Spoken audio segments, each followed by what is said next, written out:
The party's going on. Thank God it's Friday. Now. Hey, everybody. Welcome back to another episode of the Fantasy Realm presented by Pro Football Debate. I am the world's largest WNBA superfan, Alan, your host. Accompanying me, as always, by our resident antagonist, Brandon, Beep Happy, and our ProFootballDebate.com fantasy football writer, Adam. What's going on, guys? How's everybody doing tonight? Everybody doing okay? Doing good, man. Doing good. Al, I got a question for you. Alrighty, here we go. Is it super sunny in your basement right now? Why do you ask that question? Sun's out, guns out, brother. Sun's out, guns out, bro. Dude, we went on a walk with the family tonight. I got back in the house and it felt like it was 4,000 degrees in here. So I literally fired the air conditioning on and threw a tank top on. Don't judge me. If the camera was below my waist, you'd see it skies out, thighs out too. But here we are. I thought it was a Lisa Sparks jersey. Yeah, the fantasy football world isn't ready for that yet. All right, guys. So let's jump into it. We got a few things to go over. First things first. A whole lot of moving and shaking going on across the league. A lot of fantasy implications abound. Injuries all over the place. Backup stepping in, possibly making some big moves here. NFL news. Let's talk a little bit of NFL news here. What do we got? Yeah, so we saw week 4, kind of a last minute sit was Deshaun Watson got ruled out. Big news out of Detroit is Jameson Williams is coming back. I don't know what kind of fantasy impact that's going to make. I personally think minimal. I don't have a positive outlook on Jameson Williams. What do you what's your ceiling on JMO? Everybody seems to be all over the place. So I'm kind of high. Like, what's your ceiling on JMO? Where are you at with him? Because a lot of people have been stashing him, holding him for a while, hoping he's going to have this big breakout when he comes back. Sam Laporta took his targets. That's just what it is. So, well, I want to know what his ceiling is. Like in that's Detroit scenario, it just as a fantasy asset right now. If you have him on your roster, he has the skill set to be a Tyreek Hill type, but he's got the mentality to be Chase Claypool. Well, that's terrifying to hear. He's as high as it can go, and he's as low as it can go. Yeah, I see. For me, ceiling wise, and I don't know if this is a bad thing, but it was somebody that frustrated me as a fantasy asset is Deshaun Jackson. I wouldn't be shocked if he's like a 3 for 80, 4 for 90, and a touchdown guy, which isn't bad. But I don't know that you're ever going to see a 10 catch game out of Jameson Williams. Not in Detroit's offense. Yeah, they run the ball too much, and Amon-Ra is a top 10 hands down wide receiver. Yeah, and now obviously Laporta emerging is there's only so many footballs to throw around, obviously. Yep. Well, something to keep an eye on if you're an owner in JMO stock. I have him in almost every single league that I'm in. I targeted him. So not that I think he's a wide receiver. He's a wide receiver 3 probably. Maybe a flex play, but I'm not starting him until I see something out of him. I'm starting him this week. I don't give a shit. He might play 14 snaps. You're nuts. Yeah, I know. Dan Campbell already said he's not going to roll him out there 60 plays, but we'll see. So we also had injuries to Pat Freiermuth. I think he's out for 2 to 3 weeks. But I mean, who cares? That offense has been terrible. Kenny Pickett also got hurt. I think he's going to be okay. Another thing, I mean, if you're starting anybody from the Steelers, you're desperate. So those weren't. I don't think there's anything massive outside of those storylines. I agree. Something going on with T. Higgins. Didn't T. Higgins get hurt too? Yeah, I think he's got a rib issue. I haven't really read up on it, but I would imagine that's more of a pain tolerance thing for him. He probably needs to sit along with Joe Burrow, just take a week off because that offense is terrible. It's such a high-powered offense that's being dragged in the mud because the Bengals didn't sit Burrow for the first week, maybe 2. Yeah, that's They'd really be back to frustrating. normal by now had they done the right thing. Now they're just dragging out their season and killing fantasy owners. Yeah, Jamar Chase at least showed up. Obviously, last week he had the big week, 12 catches. This week he kind of salvaged week 4, right? 8 catches, 80-something yards. So in a PPR league, you'll take 8 for 80-something all day, right? Like you want those 20, 30 pointers, but 8 for 80-something isn't bad. No, not at all. Not at all. So, I mean, so speaking of the week 4, one of the guys that I want to talk about a little bit is I think I brought him up last week or maybe the week prior to was Arizona Cardinals rookie Michael Wilson. Yeah. I think he's at the top of your waiver wire ads this week, right? We told you guys to keep an eye out on him, and he had his coming out party. So if you were in a deep enough league and listened to us and picked up Michael Wilson, you're welcome. If not, good luck in the hunt for him at the top of your waiver priority. To me, he's my number 1 waiver priority. I would prioritize him over Jaleel McLaughlin or whoever the Denver kid is.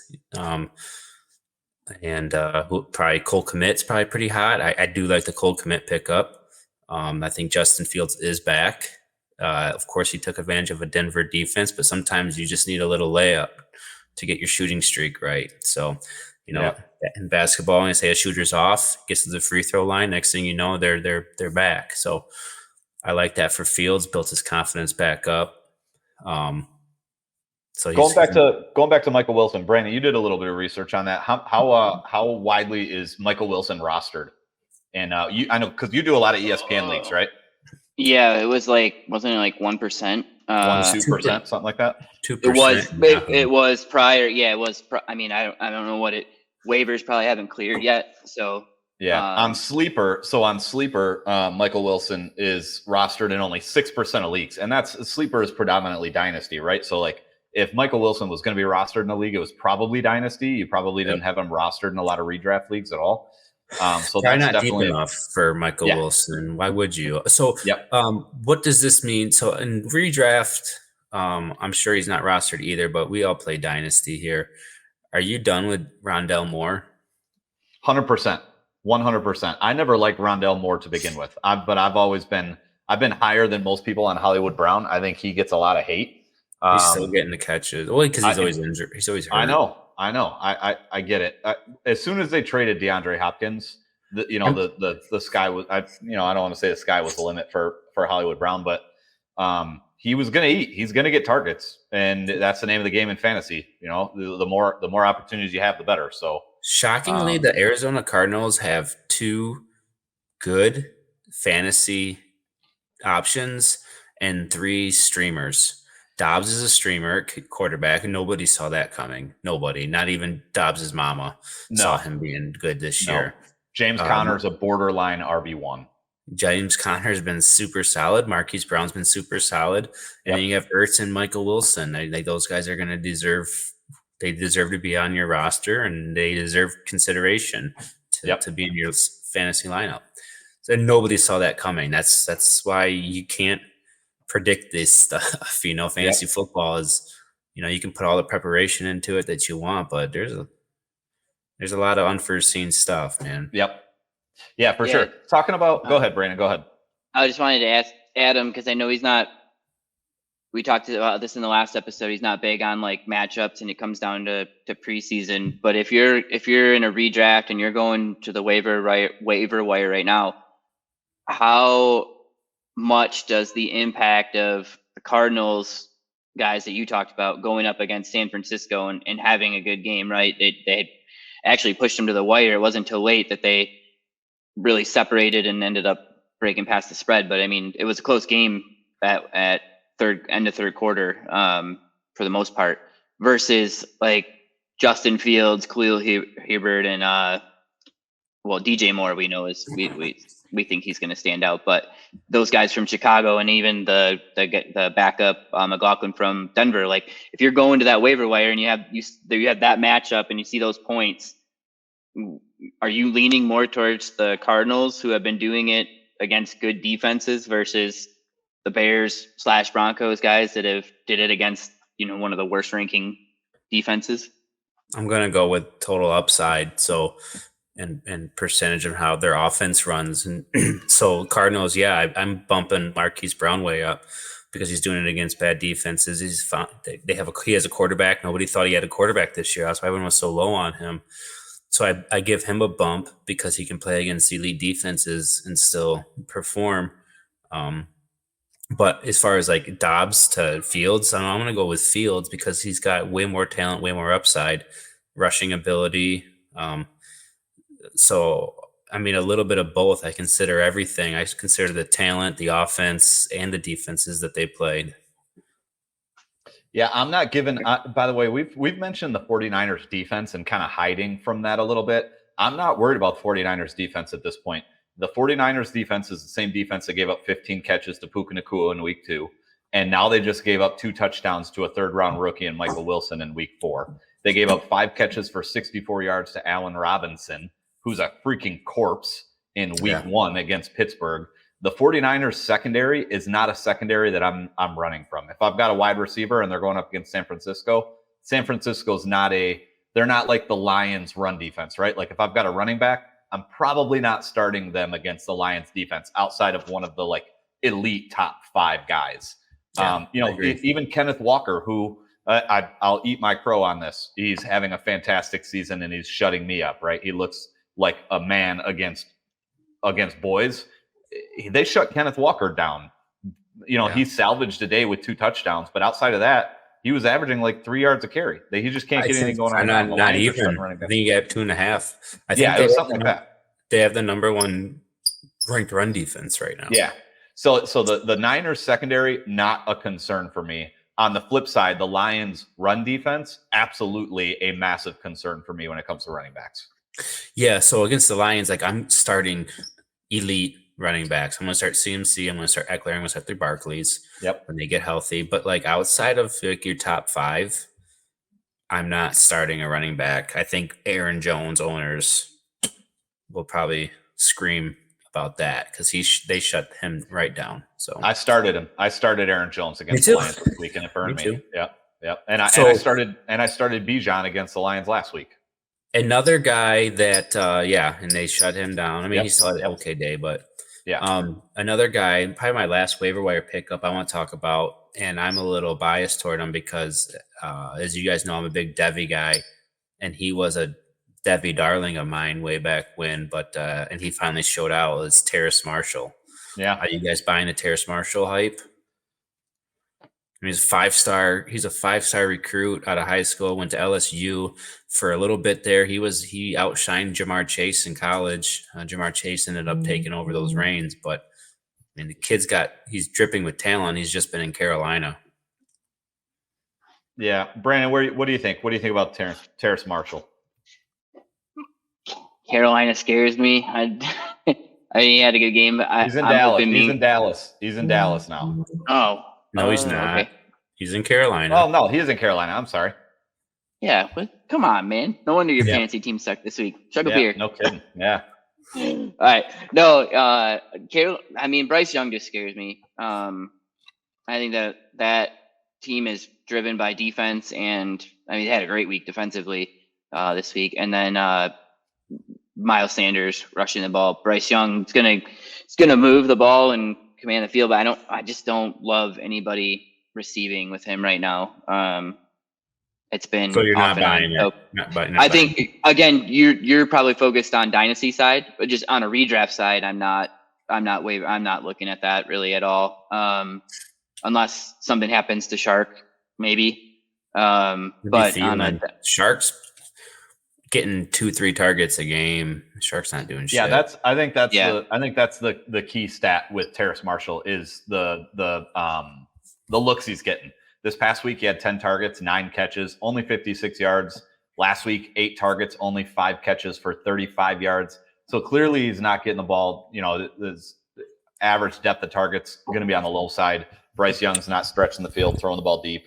But if you're in a PPR league, he had 13.5 points this week. He's definitely somebody to keep an eye on. He's 23 years old with a rookie quarterback. They play Detroit this week. Yep. Detroit has given up points to the wide receiver 2 outside of Kansas City They've Pretty destroyed us. consistently.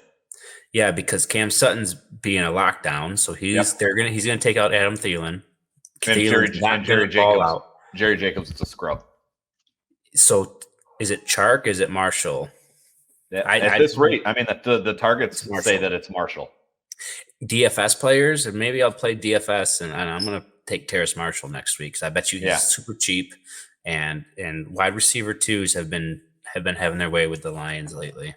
Yep, Dobbs just did it. Sutton was on Watson for most of that game. Yep, for sure.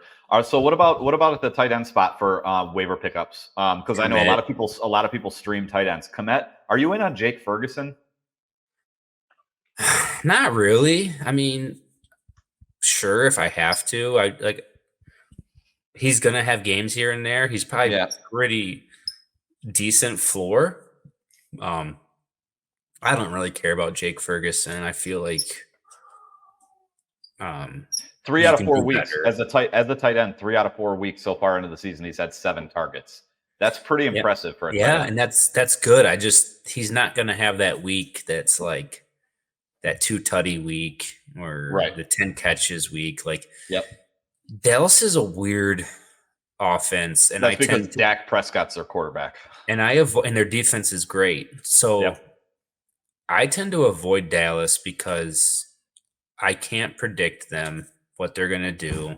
I mean, if I have CD, I'm gonna start him every single week, but I'm probably not drafting CD where CD goes. So I never have a Cowboy. I haven't had a Cowboy since probably Marion Barber. Rest in peace. That's terrible. I mean, I'm taking Hunter Henry over Ferguson too. I mean, Hunter Henry's only rostered, at least on ESPN, in only 56% of leagues, and he's like the tight end 5 or 6, whatever he is right now. So he's having a pretty solid and consistent year. You know that New England's going to throw to their tight end. So I don't know why he doesn't get as much love as it's like every week there's these new guys entering, and he's been up there towards the top every week, putting up points. So Jake Ferguson's still getting more targets than Hunter Henry. In my opinion, like if you're streaming, if we're talking about tight ends right now, like none of these guys, Hunter Henry, Jake Ferguson, Cole Kmet, none of these guys are going to be like superstars for us, right? Like for me, I want the guys with volume that are going to give me some touchdown upside. Targets, right now, targets equal points. I agree. So in order, I'd probably go Cole Kmet, Jake Ferguson, Hunter Henry, just as obviously streaming options at the tight end position. Who was let's talk a little bit about week 4 breakouts. There was a handful. Some of these weren't breakouts, but like there are a handful of guys that flat out just won fantasy leagues for people in week 4. We did a our weekly draft where the 3 of us drafted against each other as well as guest drafter Tom. And I'll take the L on this one. I'll have a chug prepared on our next stream later this week. But I think Tom ended up coming in last place, or it's shaken up to look that way. But it seems like every single top scorer is exactly who Adam picked. The number one on the list, right, was Christian McCaffrey. We have 4 or 5 touchdowns, 4 touchdowns. Yeah. 4. Yeah. Yeah, I mean, Josh Allen bounced back. He showed up. Stephon Diggs finally had his huge breakout game. But I think the most eye-opening performance that we were all waiting for, and you Devontae Smith owners were trying to be sneaky, trying to act like he was the alpha there. A.J. Brown got the grease, and he threw enough fits on the freaking sideline like a baby. Yeah, I mean, so if you were super impatient and you got rid of AJ Brown and made a transition to Devontae Smith, you ate that L, and I think that's going to be a continuation from the league. Devontae Smith's good, and I'd be happy to own him, but AJ Brown is the alpha in that offense. Yeah, people overreact so much in fantasy football in the first few weeks. Talking about alphas in an offense. Nico Collins came back on the scene and quieted the Tank Dell fans. Nico Collins went 7 for 168 and 2 touchdowns. Is that going to be the Nico Collins show in Houston, or is that going to be like a week on, week off? You just can't figure out who it's going to be. It's a week to week basis. CJ Stroud is showing the world that he's a good quarterback. He's a legit NFL quarterback, and he's not going to keen in on one guy. CJ Stroud is going to take what the defense gives him. He trusts Nico to be where Nico's going to be. He trusts Robert Woods to be where Robert Woods is going to be. And he trusts Tank Dell to be where Tank Dell's going to be. The defense made it a point to take away Tank Dell, so he just threw to Nico Collins. So CJ Stroud, Nico's week 4 and Tank Dell's week 3. The thing that I highlight most out of that is CJ Stroud is a legitimate NFL quarterback, and Panthers fans got to be upset that they passed on him for the midget. That's rough. He is. Brandon, in our weekly draft, you picked the fantasy darling of fantasy darlings. I am the number 1 fan of the Puka Nacua fan club, and you took him in the draft. And he had a big day. He went, what did he have? He had 9 catches, 163 yards, and a touchdown. He had the walk-off 22-yard touchdown in overtime from Matt Stafford. Brandon, what do you think on Puka Nacua? Does the fairy tale come to an end in week 5? Are you monitoring the Cooper Kupp situation, or are you starting Puka in week 5, regardless of Cooper Kupp's return? Yeah, I think it's hard to sit him after what he's done for 4 weeks. So, I mean, I hate to say it because I do think Cooper Kupp's going to take all of his targets. And I feel like it's one of those things, if you're giving advice, you have to wait to see how that shakes out, because I don't know that he will. The matchup that he had in week 4, we talked about it in the last episode, like his stats go up against zone defenses, and that's what the Colts run. We kind of talked about pace. We knew the Rams were going to have the ball. Like, it was everything lined up for him. I took him thinking going into week 5, he wants to put on a show, right? So he's the guy, and you can't really silence him after that if he has a good game, sort of like a guy on the last contract year, right? Sure. So that was my thinking with it. That's a really tough call for me, because I think Stafford has grown to love him, right, and trust him, and he's going to catch the ball, and he's gobbled up pretty much everything thrown his way. I don't know what his targets are to catches, and percentage wise there, he's probably caught almost every ball thrown to him. I think I saw him have 1 drop yesterday. So I don't think you can sit him, but I think you have to see how it shakes out. If you're, his floor could be extremely low, but his ceiling is going to remain high every week, depending on how they're going to use him. I think only time will tell that. So I can't honestly say. I have to start him based on I where won't it's at. mumble and photo this answer. You're going to still start Puka Nacua. You don't do what he did in that offense in 4 weeks and just go away. Tutu will go away. But Kupp and Puka definitely have a place in your fantasy lineups. Stafford trusts them. It's going to go a long way. So you can start them both with confidence. They have Kyrene Williams to compete with for the touches, as far as taking the run to pass ratio. It's Matt Stafford. He's a gunslinger. He can support 2 fantasy wide receivers. So yeah. Here's some numbers for you on Puka. First 4 games of his career, 39 catches on 52 targets. That's a 75% catch rate to targets. 9.75 catches per game, 9.75 receptions per game, 501 yards, which is 125. It's 125.25 receiving yards per game. He did get his first NFL touchdown, which was kind of cool. Was that touchdown in overtime was actually his first NFL touchdown. But 10 catches for 125 yards on average through 4 games is absurd. That's absolutely absurd. Yeah, I'm buying. I mean, I just traded him in a league, but I forget all the details. But I think I traded him and Mostert, who was a sell for me, and he showed it. That's rough. That's kind of rough. Buffalo's got a good run defense. They got a good defense in general. They shut that offense. Achan's going to start taking over that offense. He's going to get carries without a doubt. But the game plan was shot early on, like right after that first quarter. Like they had no choice but to just kind of leave 2 out to try and throw the ball 1,000 times. So I mean, I don't even know how you can. He ran for over A-Chain ran for over 100 yards, didn't he? It was right around there on like less than 10 carries. He snapped off one really, really big rush, which obviously helped. I'm not hating on him. Like the dude's electric. Also, you know what? Another one worth talking about. A lot of people were really, really hesitant on starting David Montgomery going into week 4, and we might have talked about this a little bit already, but I think everybody can kind of rest their concerns there, right? David Montgomery is a must start in a Lions offense. He's a better runner than Jamal Williams was last year. He's going to get all the goal line carries and a lot of the bulk of the carries. He's a must start as far as I'm concerned. Break Jamal if he stays healthy. And with his missed game, he's going to break Jamal Williams' record that he set last year. Oh, that would be crazy. He is absolutely the perfect running back for this offensive line.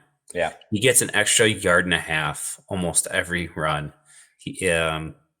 But yeah, I mean, I think only Detroit Lions fans listen to us anyways. So, I told you guys starting Montgomery anyway.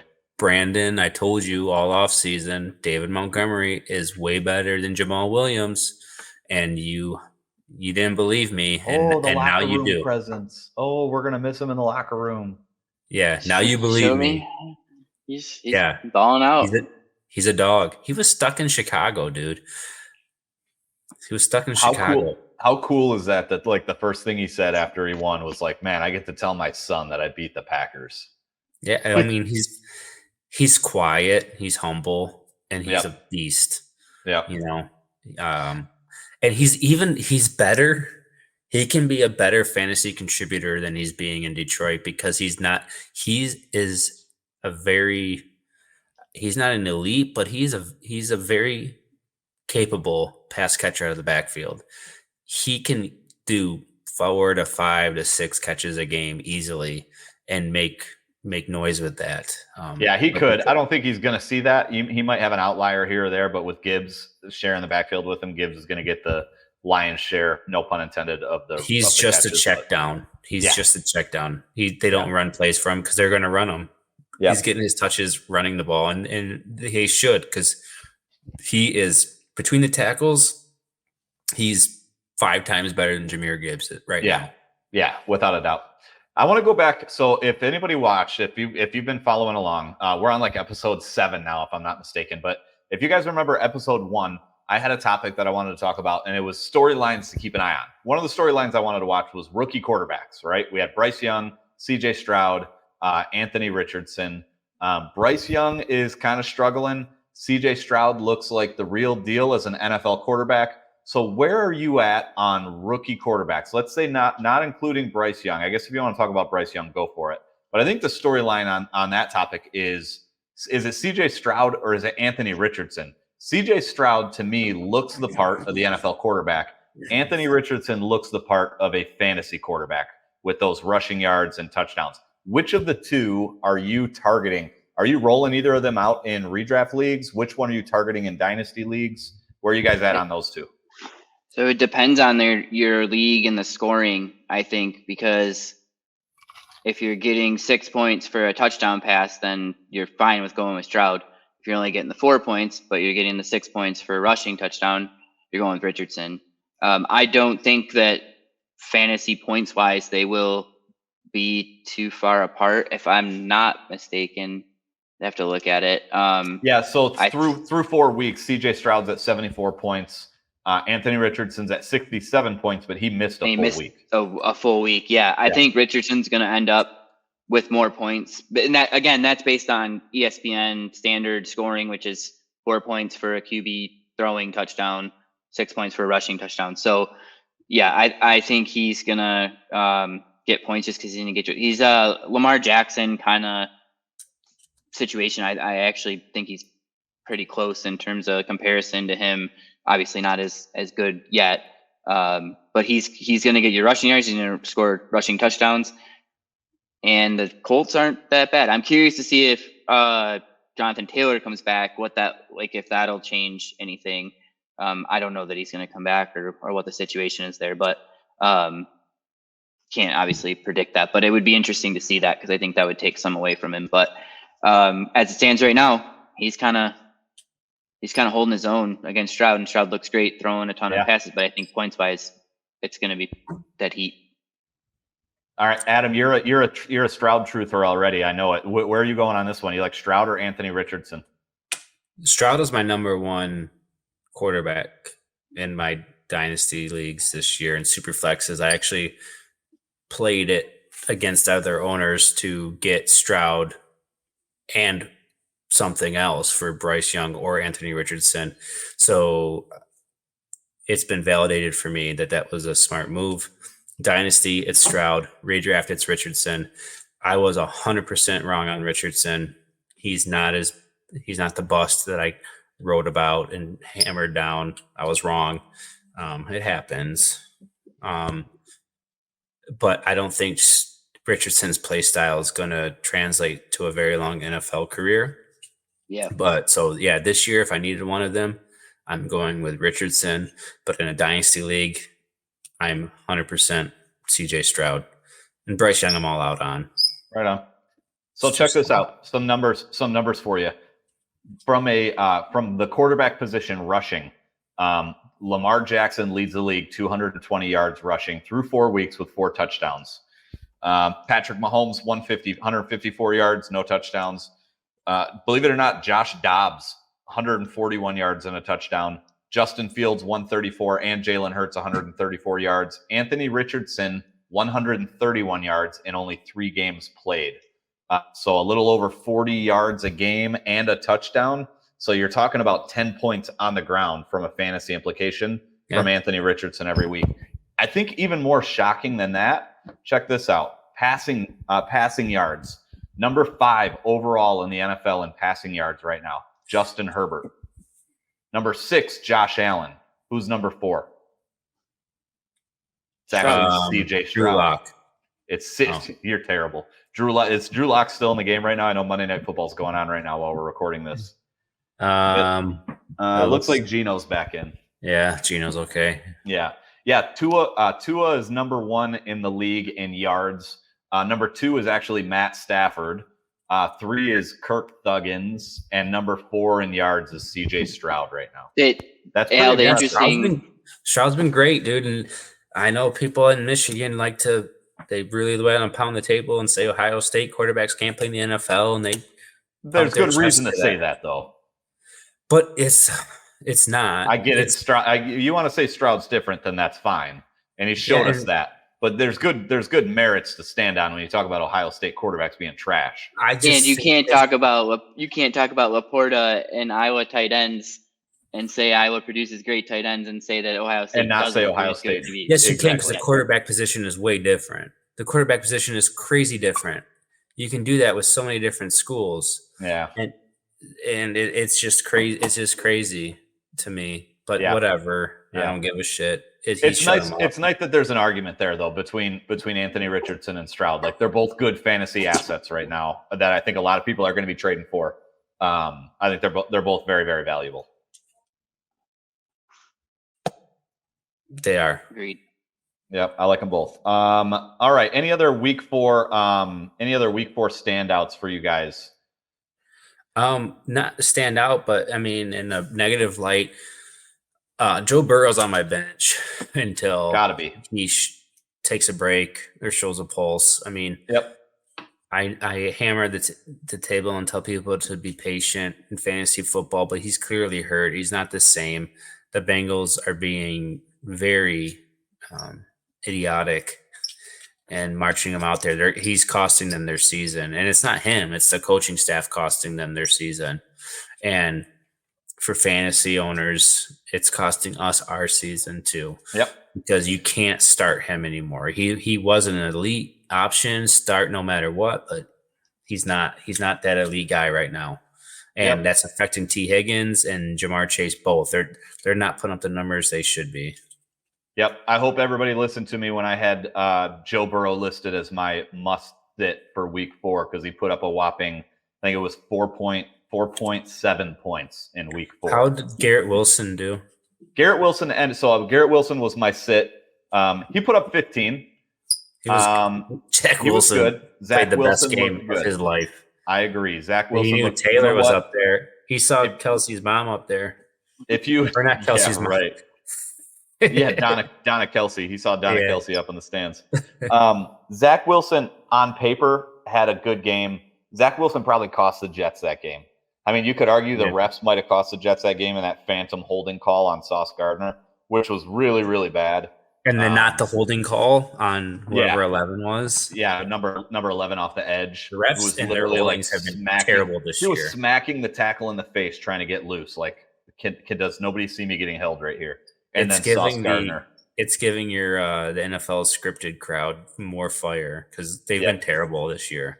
Yeah, they were terrible in week 1 against the KC Detroit game, and they're terrible last night too. Yeah, Garrett Wilson did have a pretty decent game. I said sit him. I didn't think I was wrong for saying sit him. He salvaged a day. He did have 15 points. My other sit in the running back column was Rachaad White. Rachaad White, if you listen to me on Rachaad White, ended up with 10.8, which I think he's frozen. But yep, that's a good face. That's a good face for him to be frozen on. Yeah, I can't wait. I can't wait to grab that. I saw that. If you listen to me on your stardoms, Alvin Kamara. If you started Alvin Kamara, 13 catches, I think he finished with, so 21.4 points. All of his. Wait, which since Al's frozen again. Yeah, 27.1 points for DJ Moore.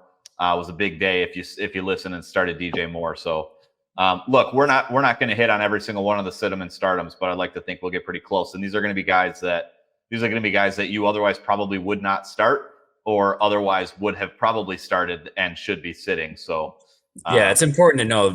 Al's not going to tell you to start CMC, Justin Jefferson, and Travis Kelce. Like, those are no brainers. You know that. We're going to try and do your fringe starters that you ask us on Sunday when we post our sit and start questions. Kind of guys that you might be on your flex between who you can flex and who you cannot, or if you have the running back 2 or 3 positions. So we try to think of it as most challenging guys all in that same area of matchups we like and don't like. Yeah, and I think DJ Moore was good representation of that. Like, that's a guy most people thought they were going to be rolling out every week.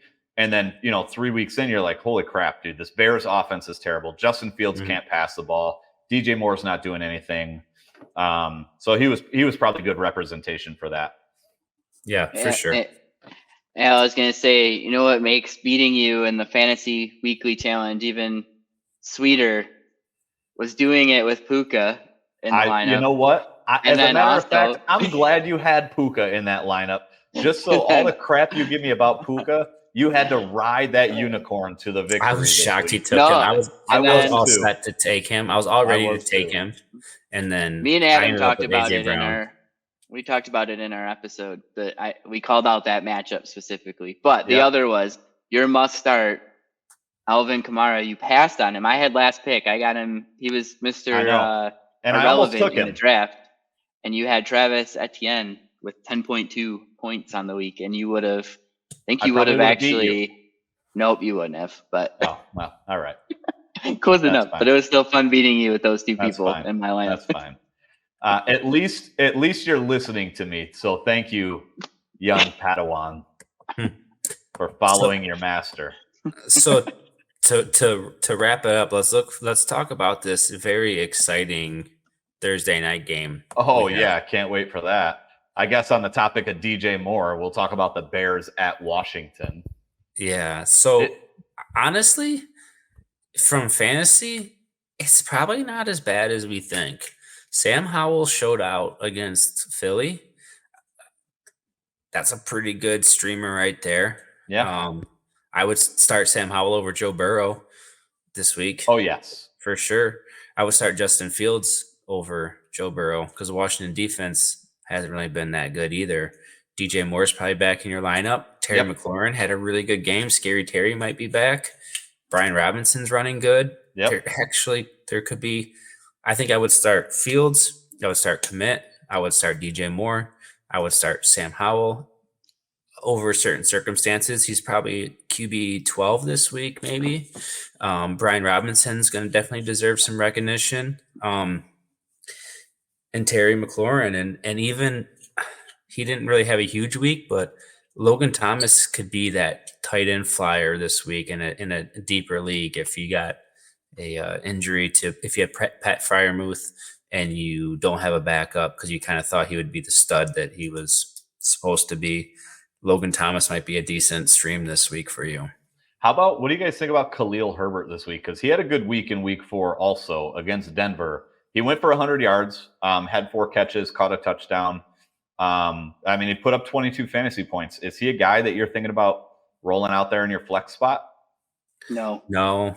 I don't buy the hype in him. He's going to pop up every now and then, and I'm okay with him being on somebody else's bench and not mine. Yeah. If you're starting him, you drafted poorly. That's fair. And he got a lot of preseason love too. From Chicago. That's fair. They're Chicago gave everybody in a Bears uniform preseason love. They were supposed to. Last year, off season, I was always in these chats, these fantasy football chats, and I had to listen to people tell me that Darnell Mooney was a better wide receiver than Amon-Ra St. Brown. And they were adamant about it. And so I've just learned to know that Chicago fans suck. Up until 2 weeks ago, they probably would have told you Chase Claypool was good at football. Yeah, they all thought that the signing of 2 linebackers, TJ Edwards and Tremaine Edmonds, was going to win them the North. Yeah, because you build a defense through your linebackers. Through linebackers, yeah, that makes a lot of sense. Worked for Matt Millen too. For the record, I would like Chicago fans to listen to or watch and listen to our show. So I don't think they're stupid, but you know what? We can call them all assholes. They're probably more likely to tune into our show if we just call them what they are. Fair. They're not watching. Yeah, have them bring out their 43 pitchforks. Viewers. Yeah, they're all from Detroit. Yeah, that's fair. I do want to say I'm definitely calling bluff on the Bears offense, and I don't think this week the Commanders. Again, I'm big on matchups. The Commanders' defense is pretty stout, ranking like top 6 in running backs and top 10 in wide receivers for fantasy points against. So I think it's going to be a lot harder for the Bears positions to score Denver than is it was historically against Denver. Denver's on pace to be historically the worst defense in the history of the NFL. Surprisingly, the Bears are technically, from a fantasy perspective, give up the most points per position everywhere than even the Broncos. Washington's given up points, though. They gave up 34 to Philly. They gave up 37 to Buffalo. They gave up 33 to the Broncos in week 2. So the teams are scoring on Washington. Washington almost screwed me out of being out of my survivor pool. I took Philly over Washington this week, and then Washington storms back to tie the game and go to overtime. I thought I was getting knocked out of my survivor pool in week 4. That would have been depressing. Yeah, that was a good game. Yeah, I think it's going to be good for fantasy. It's going to be bad for good football played, but for fantasy Thursday, it'll be all right. I'm with you. Nobody's interested outside of fantasy football in Washington and Chicago. Yeah, when you come out of that game and the highlight of that game is going to end up being Sam Howell, like that's going to be pretty boring. He's been okay this year. He's to my surprise. Yeah. He's been all right. Well, that's the Thursday game. We're gonna wrap this. We're gonna wrap this episode up here. We'll be back later on this week to do a full preview, fantasy implications heading into week 5.